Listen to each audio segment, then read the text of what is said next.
जय मल्हार क्रांती संघटनेच्या वतीनं आद्य क्रांतीवीर राजे उमाजी नाईक यांची 233वी जयंती व जनसंवाद यात्रेची सांगता सभा टेंभुर्णी येथे आयोजित करण्यात आली होती।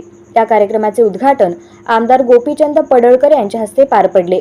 यावेळी व्यासपीठावर बाबूराव जमादार, विष्णू चव्हाण, अंकुश जाधव, बाबा चव्हाण, दादासाहेब मदने, दीनानाथ चव्हाण, आबासाहेब चव्हाण, उमेश चव्हाण, विशाल चव्हाण, भूषण कांबळे, सागर चव्हाण, महेश जाधव, अजित शिरतोडे, दीपक माने, राजू भोंगे, दादा कळसाईत, बापूसाहेब जाधव, बापूसाहेब माने यांच्यासह जय मल्हार क्रांती संघटनेचे पदाधिकारी व कार्यकर्ते उपस्थित होते। यावेळी बोलताना जय मल्हार क्रांती संघटनेचे अध्यक्ष दौलत नाना शितोळे यांनी अण्णासाहेब पाटील आर्थिक विकास महामंडळाच्या प्रमाणे आद्य क्रांतीवीर राजे उमाजी नाईक आर्थिक विकास महामंडळाला नियम लागू करण्यात यावेत, ग्रामपंचायत पासून विधानसभेपर्यंत समाजाला प्रतिनिधित्व मिळावे अशी मागणी सत्ताधारी पक्षाकडे आमदार गोपीचंद पडळकर यांच्या माध्यमातून सरकारकडे करणार असल्याचे सांगितले। यावेळी बोलताना आमदार गोपीचंद पडळकर म्हणाले की भाजपा सरकारने आद्य क्रांतीवीर राजे उमाजी नाईक यांची जयंती विविध शासकीय कार्यालयात करण्याचे आदेश काढल्याने सर्वत्र जयंती साजरी केली जात आहे। रामोशी बेडर समाजाच्या आर्थिक उन्नतीसाठी आद्य क्रांतीवीर राजे उमाजी नाईक आर्थिक विकास महामंडळ सुरू केले आहे। भाजपा सरकारने महापुरुषांचे स्मारक उभारण्यासाठी निधी उपलब्ध करून दिला आहे। या माध्यमातून बहिर्जी नाईक यांचे स्मारक लवकरच पूर्ण होईल। यासाठी जय मल्हार क्रांती संघटनेच्या माध्यमातून दौलत नाना शितोळे यांनी पाठपुरावा केला आहे। आपला वाली कोण नाही असे समजू नये, आपण आद्य क्रांतीवीर राजे उमाजी नाईक, बहिर्जी नाईक यांचे वंशज आहोत। पुढील काळात सर्व समाजाने एकत्र येऊन काम करावे, याचे फळ लवकरच मिळेल असे सूचक विधान त्यांनी केले। काय सांगाल, मराठा धनगर या पाठोपाठ रामोशी समाज देखील आता आरक्षणासाठी झगडताना दिसून येत आहे। यामध्ये देखील अद्यापही याच्यामध्ये मोर्चा देखील काढण्यात आला अनेक वर्षापासून, अद्यापही शासन स्तरावर निर्णय का झाला नाही? बघा, रामोशी समाजामध्ये रामोशी, बेरड आणि बेडर जो समाज आहे तो कर्नाटकमध्ये आणि महाराष्ट्रामध्ये त्यांना एसीचा दाखला मिळतो आणि रामोशी आणि बेरड हे NT मध्ये आहेत। तर समाजाची मागणी आहे की आमचेच नातेवाईक आहेत, रक्ताचे नातेवाईक आहेत, त्यांच्या मुली आमच्यामध्ये दिलेल्या आहेत, आमच्या मुली तिकडे दिलेल्या आहेत। तर त्या पद्धतीनं आमची कारवाई होण्याची आवश्यकता आहे, अशी गेल्या अनेक वर्षापासूनची समाजाची मागणी आहे। दौलत नाना आणि समाजाचे काही प्रमुख लोक याचा सातत्यानं पाठपुरावा करतायत, मी त्यांच्यासोबत आहे। सरकार रामोशी समाजाच्या बाबतीमध्ये खूप सकारात्मक आहे आणि मी काही सरकारचा प्रतिनिधी म्हणून बोलतो अशातला विषय नाही, परंतु कधी एक ओळसुद्धा कुठल्याच सरकारनं रामोशी समाजाच्या वतीनं शासन निर्णयामध्ये लिहिली नाही। माननीय देवेंद्र फडणवीस साहेबांच्याकडं या सगळ्या लोक पाठपुरावा करतायत। देवेंद्रजींचं खूप चांगलं लक्ष या महाराष्ट्रातल्या भटक्या विमुक्तांच्याकडे आहे, OBCंच्याकडे आहे, गरीब मराठ्यांच्याकडे आहे आणि त्यातलाच एक भाग म्हणून रामोशी समाजाचं आद्य क्रांतीवीर राजे उमाजी नाईक महामंडळ स्थापन केलेलं आहे आणि महामंडळाच्या माध्यमातून महिलांच्यासाठी, युवकांच्यासाठी आता वैयक्तिक लाभाच्या योजना सरकारनं जाहीर केलेल्या आहेत।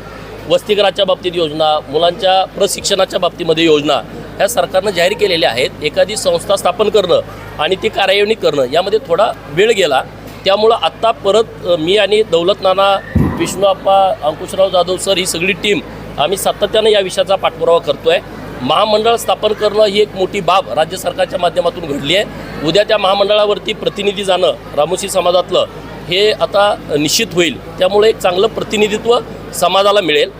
आज इतक्या मोठ्या प्रमाणामध्ये राजे उमाजी नाईक यांच्या जयंतीच्या निमित्तानं हजारो बांधव इथं एकत्रित आलेले आहेत। सगळ्या लोकांची मागणी आहे की रामोशी समाजाला लोकप्रतिनिधित्व मिळालं पाहिजे आणि मी माननीय देवेंद्र फडणवीस साहेबांच्याकडं विनंती करणार आहे, मागणी करणार आहे। माझे सगळे आमदार मित्र आहेत, त्यांच्याकडून पण आम्ही मागणी करणार आहोत की रामोशी समाजाचं प्रतिनिधित्व दौलत नानांना विधान परिषदेवरती संधी देण्यात यावी अशी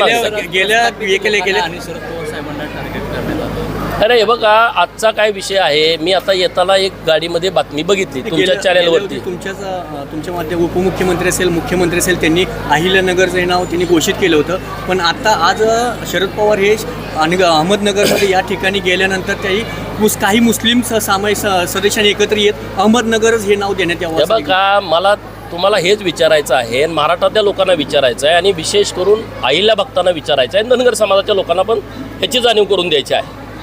निर्णय कधी झाला आता 2024 आहे. 2023च्या 31 मेला सरकारनं माननीय मुख्यमंत्री एकनाथ शिंदेसाहेब, माननीय उपमुख्यमंत्री देवेंद्र फडणवीस साहेब यांनी चौंडीमध्ये जयंतीच्या दिनादिवशी आम्ही मागणी केल्यानंतर घोषणा केली की होय, आम्ही अहमदनगरचं नाव बदलून पुण्यश्लोक अहिल्यादेवी नगर करू 2023ला. 2024ला जयंतीच्या पूर्वी आदेश दिला, म्हणजे लोकसभेच्या आचारसंहितेच्या पूर्वी आदेश दिला. मागच्या 8 दिवसापूर्वी रेल्वे मंत्रालयानं त्या रेल्वे स्टेशनचं नाव बदलून टाकलं, पुण्यश्लोक अहिल्यादेवी नगर केलं. 1 वर्षांमध्ये या चौंडीमध्ये कितीतरी पुढारी गेले, सगळ्या पक्षाचे गेले. मुस्लिम नेते कितीतरी आहेत महाराष्ट्रामध्ये, ते गेले किंवा महाराष्ट्रामध्ये अनेक ठिकाणी आहेत. त्यांच्या भोवती अहमदनगरचं नाव अहमदनगर ठेवा अशी घोषणा झाली नाही. पवारांच्याच भोवती का झाली? कारण पवार हे मिनी औरंग्या आहेत, मिनी औरंगजेब आहेत. खऱ्या औरंग्याच्या पिलावळींना यामध्ये औरंगजेब दिसतोय, म्हणून त्यांनी तिथं मागणी केली असेल, तिथं घोषणा केली असेल. आणि धनगरांचं वाटोळं करायचं तर सगळ्यात बेस्ट पर्याय हा शरद पवार. हे महाराष्ट्रातल्या शंभऱ्या पोराला पण माहीत आहे, मग त्या मुस्लिम लोकांना तर माहीत झालं असेल की ह्यामध्ये औरंग्या आला तर काहीतरी घोळ होऊ शकतो, काहीतरी दंगल होऊ शकते महाराष्ट्रामध्ये. आणि त्यामुळं त्यांनी त्यांची मागणी केली असेल. पण पवारांना मला सांगायचं आहे, हा महाराष्ट्र आहे, हा हिंदुस्थान आहे. समस्त हिंदुस्थानातील लोकांच्या भावना ह्या पुण्यश्लोक अहिल्यादेवींच्या चरणी स्वच्छ आहेत, निर्मळ आहेत आणि त्या सगळ्या लोकांची भावना आहे. तुम्ही जर तिथं काही गोंधळ घालण्याचा प्रयत्न केला, अख्खा हिंदू समाज हा अहिल्यानगरमध्ये रस्त्यावरती उतरेल आणि तुम्हाला तुमचं चोख उत्तर देईन. तुम्ही वाद लावण्याचं, भांडणं लावण्याचा प्रयत्न जो करताय, धनगर समाजाने ही बाब लक्षात घेतली पाहिजे. पवारांच्याच बाजूनं काही लोक घोषणा देत आहेत अहमदनगर पाहिजे, हे तुम्ही समजून घ्या. तुमच्या जर अंगामध्ये अहिल्यादेवींचं, मल्हारराव होळकरांचं, यशवंतराव होळकरांचं रक्त असेल तर या पवारासारख्या गद्दारांना गाडलं पाहिजे आपण, हे तुम्ही लक्षामध्ये ठेवा. अहमदनगरचं नाव पुण्यश्लोक अहिल्यादेवी नगर होणं हा फार मोठा क्रांतिकारी निर्णय आहे राज्य सरकारचा. मी माननीय एकनाथ शिंदे आणि देवेंद्र फडणवीस साहेबांचं अभिनंदन करतो, आभार व्यक्त करतो. अरे आम्ही कोण आहे? सामान्य पोरं मागणी करत होती की अहमदनगरचं नाव बदला, अहिल्यानगर करा. आणि आज पवारांच्या भोवती अहमदनगरच्या बाबतीमध्ये घोषणा दिल्या जात आहेत. पवारांना याचा हिशोब द्यावा लागेल आणि त्यांना त्यांची जागा महाराष्ट्रातला अहिल्या भक्त दाखवल्याशिवाय राहणार नाही. ओबीसी आरक्षणासंदर्भात उपोषण अनेक दिवसापासून उपोषण करत आहेत. त्या संदर्भात ओबीसीचे नेते कुठे त्यामध्ये दिसून येत नाही आहे. हे बघा, नीटपणे हा विषय समजून घ्या. माननीय छगन भुजबळ साहेबांच्या नेतृत्वामध्ये ओबीसी समाजाची मोठी चळवळ महाराष्ट्रामध्ये उभं राहिली. ओबीसीच्या आरक्षणाला धक्का लावणार नाही ही सरकारनं भूमिका मांडली. माननीय देवेंद्रजींनी वारंवार भूमिका मांडली, माननीय एकनाथ शिंदे साहेबांनी वारंवार भूमिका मांडली आणि 1 दिवसाचं विशेष अधिवेशन बोलवून या महाराष्ट्रातल्या मागासलेल्या मराठा समाजाला 10% वेगळं आरक्षण दिलं. त्यामुळे हा विषय पूर्णपणे संपलेला आहे. त्यामुळे आता तो काही विषय घेण्याची आवश्यकता आहे असं मला वाटत नाही. परंतु ओबीसीचे नेते या बाबतीमध्ये सतर्क आहेत. जर कधी काय अडचण वाटली तर सगळे एका ताकदीनं या विषयामध्ये एकत्रित येतील, सरकारकडे बाजू लावून धरतील. सध्या सरकारमध्ये आपण सध्या आहात आणि सरकारमध्ये असून देखील ओबीसी संदर्भात, आरक्षण संदर्भात आपण कुठे कमी पडताय का? आणि त्या संदर्भात आपण कुठे राजीनामाची देखील तयारी कुठे दर्शवली नाही? काय गरज पण नाही. ओबीसीच्या लोकांना जाऊन विचारा. ओबीसीच्या लोकांना आता माहीत झालं आहे की बाबांनो, हे सगळे दौलत नानांसहित, अरे आम्ही सगळ्या मेळाव्यात जायचो, आम्ही भूमिका ठामपणे मांडली आणि त्यामुळं काही आवश्यकता वाटली नाही. आणि आमदारकीचा राजीनामा कशाला? मी तिथं आहे की सभागृहात ठोकून काढतो ना, कुणाला काढायचं त्यांना. सर, महायुतीचं सरकार येईल असं वाटतंय का? तुम्हाला काय डाऊट आहे का? अनेक मातब्बरीकडे हे तुतारीकडे वाटत चाललेले आहेत. अरे हे शरद पवारांची ही गाजराची पुंगी आहे. वाजली तर वाजली, नाही तर मोडून खाल्ली. पवारांचा खेळ हा 29ला संपणार आहे. आता जी लोक जाते त्यांना मला खरं तर कीव वाटते. हे पवार काय तुमचा शेवटचा पर्याय नाही ना राजकारणात. भारतीय जनता पार्टीकडे विचारधारा आहे. भारतीय जनता पार्टी आज देशातली सगळ्यात मोठी पार्टी आहे. त्यांना काहीतरी व्हिजन घेऊन काम करायचं आहे. पवारांचं व्हिजन मला सांगा 4 ओळीत. जयंत पाटलांनी सांगावं पवारांचा अजेंडा काय आहे. त्यांना 20 वर्ष किती 99ला पार्टीत गेलेत, आता 24-25 वर्ष झाली. त्यांनी एक 5 मिनटं जयंत पाटलांनी अजेंड्यावरती बोलावं. 5 मिनटं हा राष्ट्रवादी काँग्रेस शरद पवार गटाचा अजेंडा आहे आणि याच्यावर मी 5 मिनटं, आम्ही शाळेत कसं बोलतो भाषण स्पर्धेमध्ये 5 मिनटं 7 मिनटं, तसं त्यांनी सलग बोलावं. हा आमचा अजेंडा आहे. घरं जाळणे, घरं फोडणे, जातीवाद करणे, भ्रष्टाचार करणे हा सोडून जर दुसरा कुठला अजेंडा असेल तर त्यांनी सेट करावा, सांगावा लोकांना. जरांगे पाटील यांची भूमिका आता आरक्षण मिळत नसल्याने आता त्यांनी देखील आता निवडणुकीचे संकेत दिले गेले. शुभेच्छा आहेत जरांगे साहेबांना, माझ्या मनापासूनच्या शुभेच्छा आहेत. त्यांनी जी भूमिका घेतलेली आहे की गरीब मराठा समाजाला सत्तास्थानी आणायचं आहे. जर त्यांची भूमिका ही प्रामाणिक असेल तर त्यांनी महाराष्ट्रातल्या गरीब मराठा समाजाला उमेदवारी दिली पाहिजे, त्यांना उभं केलं पाहिजे, त्यांना निवडून आणलं पाहिजे. आणि या प्रस्थापित कोणी असतील, मराठा समाजात असतील किंवा इतर समाजातही काही प्रस्थापित आहेत, त्यांना घरी बसवलं पाहिजे. त्यांचं जर ही भूमिका असेल तर त्याला शुभेच्छा आहेत. त्यांची जी मागणी आहे ओबीसीतून मराठा समाजाला आरक्षण, या मागणीला आमचा विरोध आहे. जरांगे व्यक्तीला आमचा विरोध असायचं कारण नाही. गरीब घराण्यातला आलेला मुलगा आहे आणि तो एवढ्या मोठ्या ठिकाणी जात असेल, स्वतःची पार्टी स्थापन करणार असतील आणि राज्यामध्ये निवडणुका घेणार असतील तर माझ्या शुभेच्छा आहेत. लोकशाहीमध्ये उभा राहायचा त्यांना अधिकार आहे. परंतु पवारांच्यासाठी काम करणं जे काही मीडियामधून येतं आहे, मला वाटतं त्यांच्यासाठी ते चांगलं नाही. माळशिरस तालुका एक महत्त्वाचा प्रश्न. माळशिरस तालुक्यामध्ये 2 वेळा भाजपनं मोहिते पाटलांना संधी दिली. मागे पप्पांच्या स्वरूपानं प्रतापसिंह मोहिते पाटलांच्या स्वरूपानं त्यावेळेस सुभाष अण्णांचं राजकारण संपलं, भाजपचं राजकारण संपलं.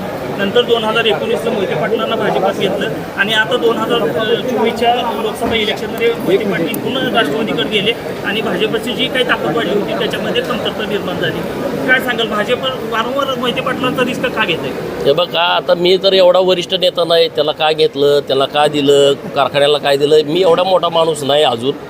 पुढं जर झालो तुमच्या आशीर्वादानं तर मी तेव्हा अशा गोष्टींना उत्तर देईन. पण ज्याने त्यांनी ठरवायचं आहे, आपण कुठली पार्टी आपल्याला मदत करते, अडचणीच्या काळात आपल्याबरोबर कोण येतं, किमान आपण सगळ्यांनी जाणीव ठेवण्याची आवश्यकता आहे. मी आता किती वेळा पार्ट्या बदलल्या. मी रासपत होतो, रासप सोडलं. मी जानकर साहेबांना कधी वाईट बोललो, मला काही बोलले तर मला त्याचं काही वाटत नाही. मी परत भाजपमध्ये आलो, मध्ये भाजप सोडलं, मी कुठल्या नेत्याला बोललो नाही. परत मी गेलो वंचितमध्ये, आंबेडकर साहेबांच्याबरोबर होतो, त्यांना सोडलं.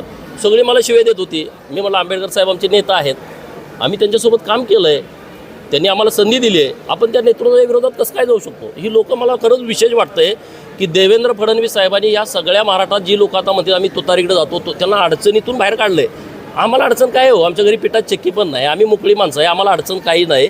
आम्ही प्रामाणिकपणे काम करतो. ज्या लोकांचे कारखाने वाचले, ज्या लोकांना सुदगिरण्यांना पैसे मिळाले, ज्या लोकांना मोठी मोठी कर्ज मिळाली, तीच लोकांमध्ये आम्ही जातो. आता ते वरच्या लोकांनी त्याचा विचार करावा. शेवटचा प्रश्न, शरद पवार यांना शरद पवार यांना सहानुभूती असल्याने अनेक नेत्यांची सध्या आता त्यांच्याकडे लाईन लागल्याचं असं देखील बोललं जातं. हे बघा, पवारांना एक मर्यादा आहे हो. एक 22 लोक आमच्यातली आता जिथं तिकीट मिळत नाही म्हणून गेली, म्हणून त्यांना सहानुभूती अशांना विषय होत नाही. लोकसभेच्या इलेक्शनचं विश्लेषण तुम्ही नीट करायला पाहिजे होतं, ते नीट झालेलं नाही. नुसता मराठा समाजामुळं ते निवडून आले असं म्हणणं मला काही उचित वाटत नाही. काही ठिकाणी 20,000, काही ठिकाणी 50,000, काही ठिकाणी 1 लाखांमध्ये. मुस्लिम पूर्णपणे एका बाजूला गेला होता. दलित समाज त्यांचं नावच कोणी घेत नाही. एक इम्तियाज जलील त्यांना उभा राहिला, त्याला ती मतं देत नाहीत, पण मुस्लिमांची सगळी मतं त्यांना पडतात. त्या लोकांनी माझा रोष व्यक्त केला आहे. विधानसभेला हे गणित होणार नाही. आता माझ्या सांगली जिल्ह्यामध्ये आता एवढा पश्चिम महाराष्ट्र आहे, पवारांचे 2 उमेदवार आहेत ना, एक तासगाव आणि दुसरा इस्लामपूर, तिसरा तो तळ्यात मळ्यात आहे शिराळावाला. 5 सीटा महायुतीच्या सांगलीमध्ये निवडून येणार आहे. कोल्हापूर जिल्ह्यामध्ये तीच परिस्थिती आहे, सातारा जिल्ह्यामध्ये तीच परिस्थिती आहे. आता जरा गडबड तुमच्या सोलापूर जिल्ह्यात चालली आहे, पण ती पण दुरुस्त होईल ना. आम्ही सगळे छोट्या छोट्या लोकांनी ठरवलं तर 5-10 हजाराच्या पुढं कुठला आमदार निवडून येत नसतो. ते निवडून आणायला लोहार जरी एकत्र आले, लोहार किती असतात प्रत्येक गावात 2, पण सगळ्या गावाचा विचार करत नाही ना. सुतार, कुंभार, सोनार एवढी आली तर एक आमदार निवडून येऊ शकतो, पण त्यांच्याकडे कोणी बघितलं नाही. म्हणून आम्ही त्यांना सगळ्यांना विनंती करतोय, सगळे एकत्रित या, कुणाला वाईट बोलू नका, काय नका. बटन दाबायला गेल्यानंतर खटका करून टाका. त्यामुळे पवारांचं जे स्वप्न आहे ते पूर्ण त्यांचं अधुरं राहील.